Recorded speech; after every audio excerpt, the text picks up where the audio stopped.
Dear viewers, আজকে আমি আলোচনা করব অ্যাফার্মেটিভ সেন্টেন্সকে আমরা কিভাবে নেগেটিভ সেন্টেন্সে রূপান্তর করব। তো আজকে যে বিষয়টি নিয়ে আলোচনা করব যে টু ট্রু থাকলে আমরা কিভাবে নেগেটিভ করব, একটি অ্যাফার্মেটিভ সেন্টেন্সকে আমরা কিভাবে নেগেটিভ করব। তো আমি একটি স্ট্রাকচার লিখেছি যে প্রথম টু এর স্থলে সো এবং দ্বিতীয় টু এর স্থলে that plus subject plus can not অথবা কুড নট প্লাস ভার্ব থেকে শুরু করে শেষ পর্যন্ত।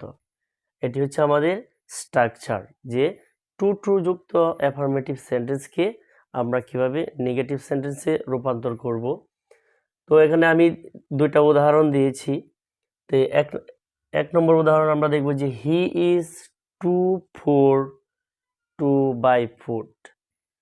সে এতই গরিব যে টু বাই ফুড খাবার কিনতে পারে না।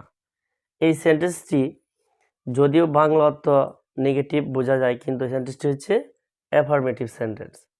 তাহলে he is too poor to buy food, সে এতই গরিব যে খাবার কিনতে পারে না। যদি এখানে টু রয়েছে, এখানেও টু রয়েছে, অর্থাৎ টু টু রয়েছে। তাহলে এই সেন্টেন্সকে যদি আমরা নেগেটিভ করি, তাহলে আমরা প্রথমে লিখব কি সাবজেক্ট। এখানে সাবজেক্ট হচ্ছে হি, তারপরে ভার্ব হচ্ছে ইজ, তারপর প্রথম টু এর স্থলে সো। তাহলে এই প্রথম টু এর স্থলে আমরা বসাবো সো। তারপর adjective he so poor plus দ্বিতীয় টু এর স্থলে দ্যাট। এই দ্বিতীয় টু এর স্থলে আমরা বসাবো দ্যাট, তারপর প্লাস সাবজেক্ট। তাহলে এখানে সাবজেক্ট কি হি, দ্যাট হি।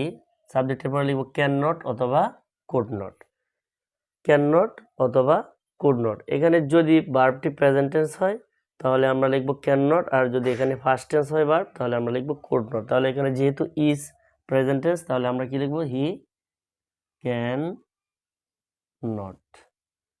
তারপর ভার্ব থেকে শুরু করে শেষ পর্যন্ত। এই সেন্টেন্সে ভার্ব হচ্ছে বাই, বাই অর্থ কেনা। এখান থেকে শুরু করে ভার্ব থেকে শুরু করে শেষ পর্যন্ত লিখব he can not buy food. এরকম আমরা পরের সেন্টেন্সটিও দেখবো affirmative. They are too weak, they are too weak in math, তারা গণিতে এতই দুর্বল যে to pass in the exam, পরীক্ষায় পাশ করতে পারে না। এই সেন্টেন্সটিও অ্যাফার্মেটিভ সেন্টেন্স। এই সেন্টেন্সটিকে আমরা নেগেটিভ করব। প্রথমে লিখব সাবজেক্ট, সাবজেক্ট হচ্ছে দে, তারপর প্রথম টু এর স্থলে সো। আচ্ছা, এখানে কি লিখলাম দে, পরে ভার্ব কি আর, দে আর টু। প্রথম টু এর স্থলে আমরা লিখব কি সো, দে আর সো। তারপর adjective week, they are so week.